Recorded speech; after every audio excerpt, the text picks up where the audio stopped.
However, for the purposes of understanding the anatomy of a loan, we shall assume that the system is still functional, and all three of the loans we were looking at will get paid.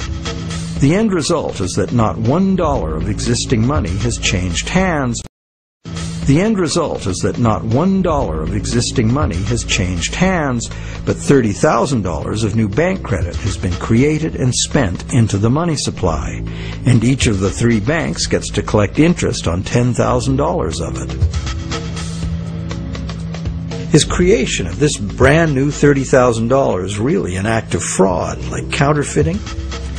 The obvious difference is that the banking system is legal, regulated by government, and disciplined by the courts to follow the rules of accounting.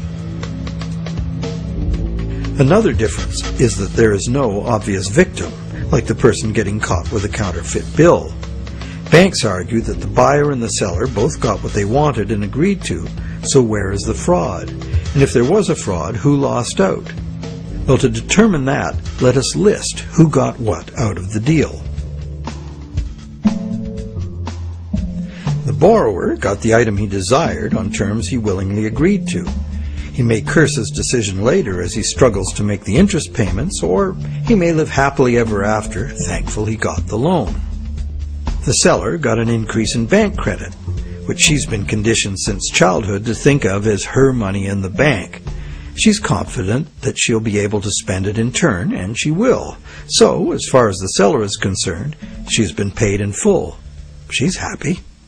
So who, if anyone, suffered as a result of the deal? Is there another party to this transaction we've overlooked? Well, there's also the bank that gets to collect interest on a promise to pay money. That's the business they are in and usually do very well by. And anyone else? Well, where did the car come from? It came from the world of real things. Natural resources, energy, and labor were expended to produce it. What if we consider the hidden party to be society at large and the natural world from which all things ultimately come? Because the brand new bank credit money didn't just sit there, it got spent into the general circulation in the real world. It's the real world that ultimately gets the new money in exchange for its car. This new money might stimulate new production, temporarily enlarging the economy, making lots of people happy. In fact, it often does, as most bank credit comes into being as a home mortgage, stimulus for the residential construction industry, a big provider of good-paying jobs. However, after its initial productive use, this newly created money will basically just dilute the money supply, reducing money's purchasing power by a very small amount. So, in contrast to counterfeiting, where the loss occurs to a specific victim, here the loss is borne by us all, because the real substance of the loan, the car, was extracted from the economy at large by a slight loss in the value of everyone's money.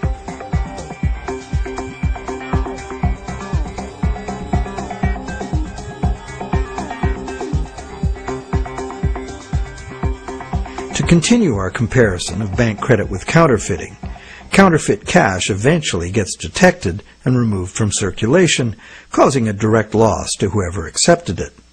There is, of course, no guarantee of how much will be detected, nor any prescribed schedule for its removal. Bank credit is also removed from circulation over time because, as bank credit is paid back, the principal part of every payment is extinguished. Now remember that almost all the money in existence today is bank credit. Therefore, almost every dollar that passes through our bank accounts has a scheduled appointment to one day be paid as a principal payment on a bank loan and cease to exist. On top of the principal are the interest payments, which will become bank income, much of which will be recycled into the economy as interest to depositors and other bank expenses.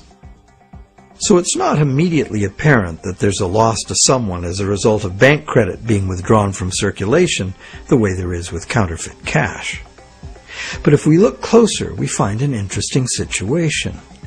We don't need anything more than fundamental arithmetic to understand the power that lies in controlling the money supply and why, as currently designed, total debt must constantly expand or the system collapses. Whenever the rate of debt money creation falls behind the rate of debt money destruction, the total amount of money in use will shrink. This is called deflation because the money supply is shrinking, like a deflating balloon. The result is less money relative to the goods and services available. With less money around to pay for them, the price of goods and services go down. At first, this sounds like a good thing, and it could be, if money were not created as debt at interest. For anyone not in debt, deflation would be like a general dividend on money, paid in goods and services of our choice. It would be as if money were the people's stock in their own prosperous company, their nation. People wouldn't have to demand a pay raise. If a nation were more productive as a whole, thus deserving of a raise, everyone would benefit automatically by having their money buy more. However, this is definitely not the effect deflation has in a system where money comes in the form of interest-bearing debt. More than 95% of all money currently in existence is in the form of debt to banks, promises to pay with interest added.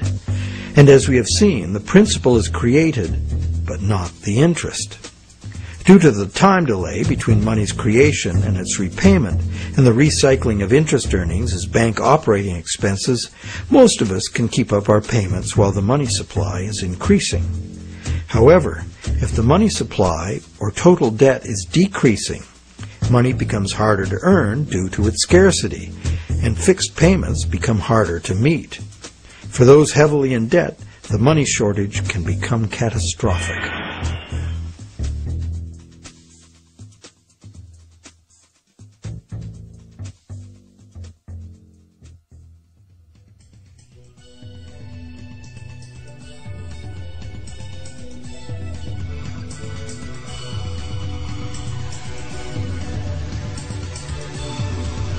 Unfortunately, the psychological effects of falling wages and prices rapidly accelerate the process as borrowers, including large businesses, lose confidence in being able to repay loans, so that they don't sign up for any.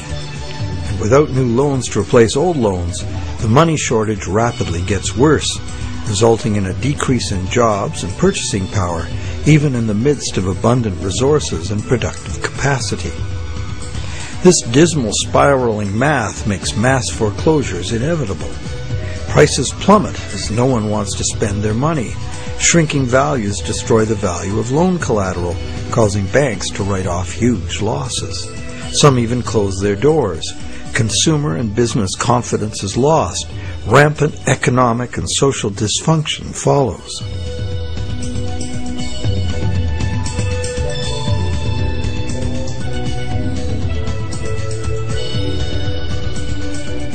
This disastrous spiral cannot be turned around unless the government creates new money itself or goes deeply in debt to private banks in order to create enough new money to reorganize and rejuvenate the economy. The most familiar example of this is the stock market crash of 1929. The psychological fallout of the stock market collapse resulted in less borrowing and thus less new money.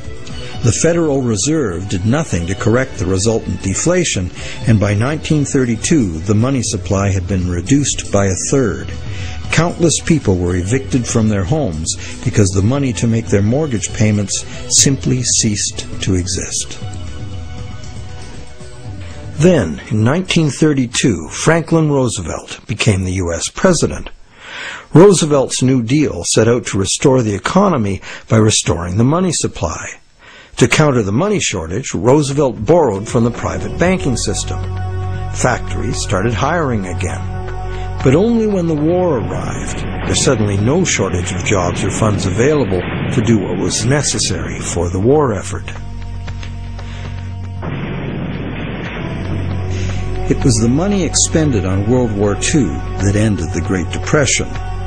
The war also resulted in 50 million deaths worldwide and led to a new hostile international balance of power with its attendant arms races, mounting debts, and sweeping social and technological transformations.